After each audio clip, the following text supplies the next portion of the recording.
Ya, pemirsa, tingginya angka kemiskinan di Indonesia masih menjadi pekerjaan rumah yang harus diselesaikan pemerintahan Prabowo Subianto.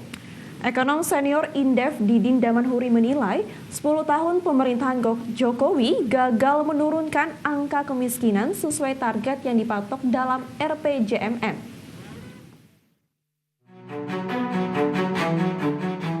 Tingginya angka kemiskinan di Indonesia masih menjadi pekerjaan rumah yang harus diselesaikan pemerintahan Prabowo.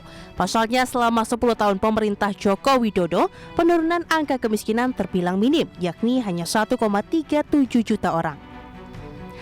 Menurut ekonom senior Indef Didin Damanhuri, pemerintahan Jokowi juga dianggap gagal menurunkan angka kemiskinan sesuai target yang dipatok dalam Rencana Pembangunan Jangka Menengah Nasional atau RPJMN. Didin menyebut berdasarkan RPJMN 2020-2024, angka kemiskinan ditargetkan pada kisaran 6,5%. Namun hingga pertengahan 2024, angka kemiskinan masih di kisaran 9%. Tapi oke lah, dengan ukuran yang relatif rendah itu, dilihat dari capaian target RPJMN, hampir tidak pernah terjadi, targetnya tidak pernah tercapai. Jadi ini tahun berapa ini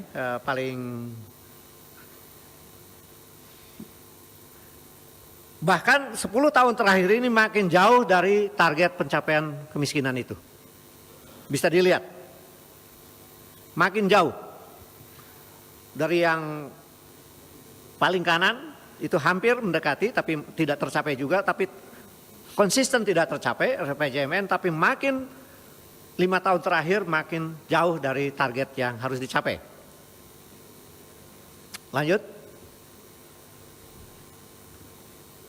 Nah ini agregasinya, pertumbuhan ekonomi, kemiskinan, kesejahteraan. Jadi ekonomi itu inflasi, kurs dan sebagainya itu instrumen.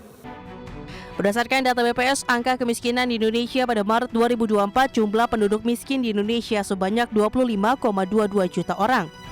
Angka ini turun 0,68 juta orang dari periode yang sama tahun lalu. Angka kemiskinan tercatat turun di perkotaan dan pedesaan. Dari Jakarta, Tim Liputan, IDX Channel.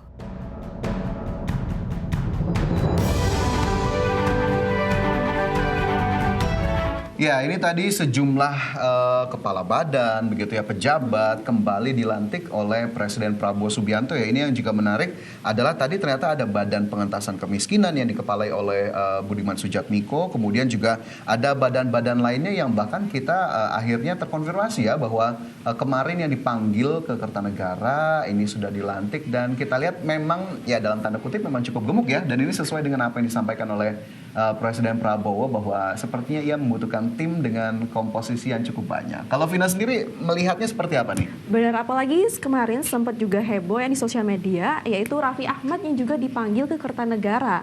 Dan yang ternyata dia juga menjadi staf khusus ya. Dan untuk ekonomi kreatif, dan juga ini bisa menjadi apa ya, seperti acuan atau motivasi bagi anak muda, juga bisa berdampak dan juga berpengaruh untuk masyarakat dan juga pemerintahan. Oke, jadi memang ini bisa menjadi motivasi atau influence positif begitu ya untuk kemudian anak muda di luar sana bahwa bisa loh kita tuh berdampak juga, berkontribusi kepada negara. Oke.